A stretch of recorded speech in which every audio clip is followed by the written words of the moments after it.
Assalamualaikum warahmatullahi wabarakatuh anak-anak. Kembali lagi di kelas Ibu Rani Agustin dengan kegiatan kelas materi minat belajar. Baik anak-anak, selanjutnya ada yang tahu apa itu minat belajar? Kalau ada yang belum tahu, minat itu sesuatu ketertarikan terhadap suatu objek. Nah, suatu objeknya ini adalah belajar. Oke, selanjutnya kita lihat saja pengertiannya. Baik, selanjutnya ada pengertian minat belajar. Pengertian minat merupakan suatu keadaan di mana seseorang mempunyai perhatian terhadap sesuatu dan disertai keinginan untuk mengetahui dan mempelajari maupun membuktikannya lebih lanjut.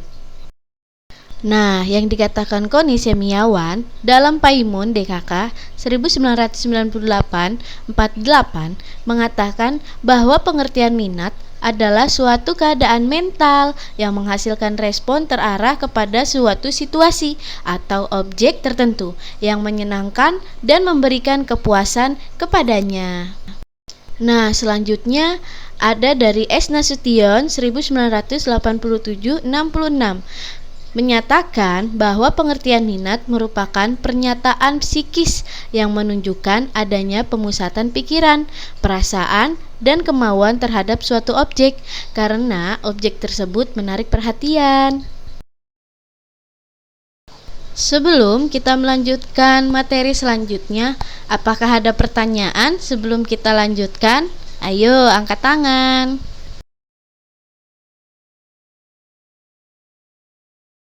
Kalau tidak ada yang bertanya, maka akan Ibu lanjutkan materi selanjutnya. Gimana, teman-teman? Selanjutnya, ada faktor yang mempengaruhi minat belajar siswa. Minat merupakan sifat yang relatif menetap pada diri seseorang. Minat ini besar sekali pengaruhnya. Dengan minat seseorang akan melakukan sesuatu yang diminatinya. Sebaliknya, tanpa minat seseorang tidak mungkin melakukan sesuatu.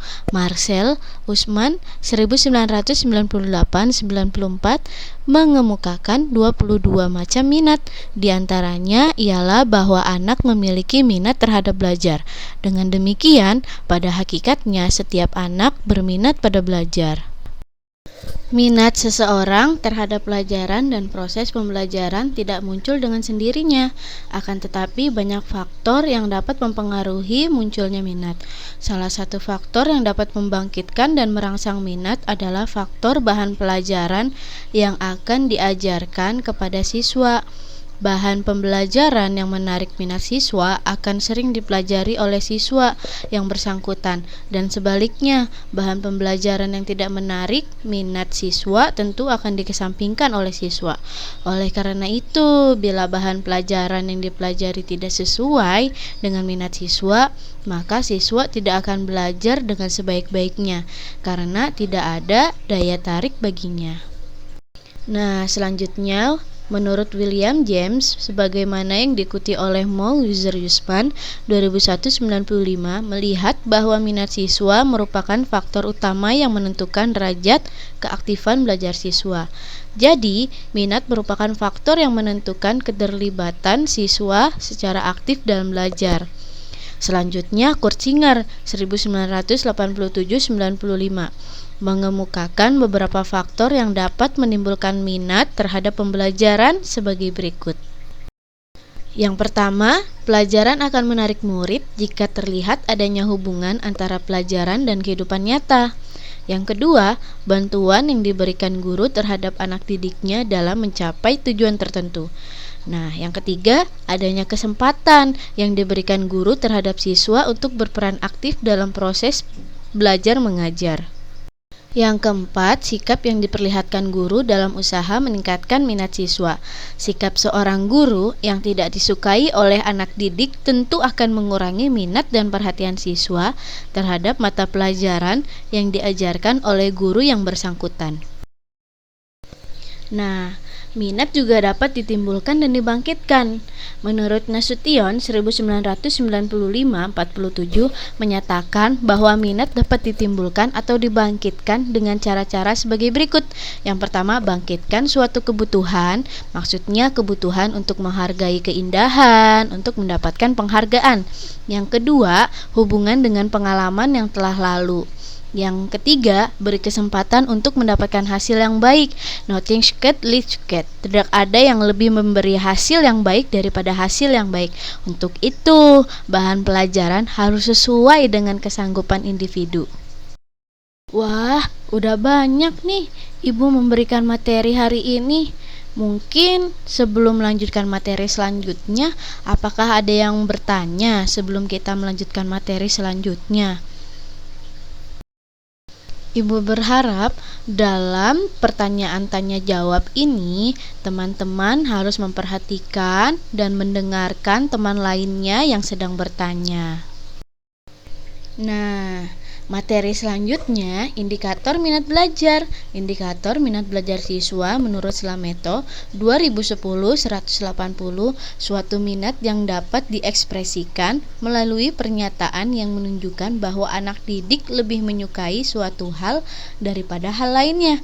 Dapat pula dimanifestasikan melalui partisipasi dalam suatu aktivitas. Anak didik yang memiliki minat terhadap subjek tertentu cenderung untuk memberi perhatian yang lebih besar terhadap subjek tersebut. Berdasarkan uraian tersebut, indikator untuk mengetahui minat seseorang dalam pembelajaran adalah sebagai berikut. Yang pertama, adanya pemusatan perhatian, perasaan, dan pikiran dari subjek terhadap pembelajaran karena adanya ketertarikan. Misalnya, anak-anak lebih suka belajar bahasa Inggris dibandingkan belajar matematika. Itu yang bisa disebut minat belajar atau indikator minat belajar. Nah, yang kedua, adanya perasaan senang terhadap pembelajaran. Misalkan teman-teman gak suka nih sama pelajaran matematika, lebih senang ketika belajar bahasa Inggris atau mata pelajaran yang lainnya. Nah, itu juga bisa disebut dengan minat belajar. Yang ketiga, adanya kemauan atau kecenderungan pada diri subjek untuk terlibat aktif dalam pembelajaran serta untuk mendapat hasil yang terbaik. Ini dan menambahkan potret digital satu persatu. Maksudnya, di saat mata pelajaran yang disukai teman-teman, biasanya ada kemauan, kecenderungan pada matkul itu. Karena ada rasa kemauan dan kecenderungan pada mata pelajaran tersebut, sehingga teman-teman aktif dalam pembelajaran untuk mendapatkan hasil yang terbaik. Selain ada faktor yang mempengaruhi minat belajar dan indikator minat belajar, terdapat aspek nih. Harlock 1990-422 mengatakan minat merupakan hasil dari pengalaman atau proses belajar. Lebih jauh, ia mengemukakan bahwa minat memiliki dua aspek, yaitu yang pertama aspek kognitif. Aspek ini didasarkan atas konsep yang dikembangkan seseorang mengenai bidang yang berkaitan dengan minat. Konsep yang membangun aspek kognitif didasarkan atas pengalaman dan apa yang dipelajari dari lingkungan. Yang kedua, aspek afektif. Aspek afektif ini adalah konsep yang membangun konsep kognitif dan dinyatakan dalam sikap terhadap kegiatan atau objek yang menimbulkan minat. Aspek ini mempunyai peranan yang besar dalam memotivasi tindakan seseorang. Bagaimana? Seru bukan aktivitas belajar bersama hari ini? Nah, untuk itu teman-teman harus mengetahui minat belajar teman-teman ada di mata pelajaran yang mana nih. Tapi kalau bisa minat belajar teman-teman harus di semua mata pelajaran ya, untuk mendapatkan nilai yang terbaik. Sebelum kita mengakhiri aktivitas belajar bersama hari ini, kita akan mengadakan diskusi kelas dulu ya. Teman-teman bertanya satu sama lain dan berdiskusi satu sama lain. Diskusinya apa saja sih, Bu? Diskusinya tentang materi hari ini, tentang minat belajar teman-teman sekalian. Nah, diskusi kelas, apakah ada yang berani menjelaskan kembali yang sudah dipahami materi hari ini? Selanjutnya, apa yang Anda sukai dari kegiatan kita hari ini? Sudahkah ada rasa minat dalam belajar? Untuk teman-teman, gimana nih?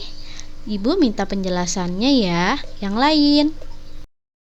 Selanjutnya, apa yang Anda pelajari tentang minat belajar hari ini? Ayo diskusikan ya. Sekian untuk kelas hari ini. Semoga Anda semua teman-teman menemukan minat belajar Anda. Tapi perlu diingat kembali ya, kalau bisa minat belajar teman-teman semua harus pada mata pelajaran semua loh, karena itu bagus untuk diri kita sendiri. Baik, bila sudah, Ibu akhiri ya kelas hari ini. Semoga teman-teman sekalian senang dan mampu beraktivitas kembali. Terima kasih semuanya. Terima kasih teman-teman. Wassalamualaikum warahmatullahi wabarakatuh.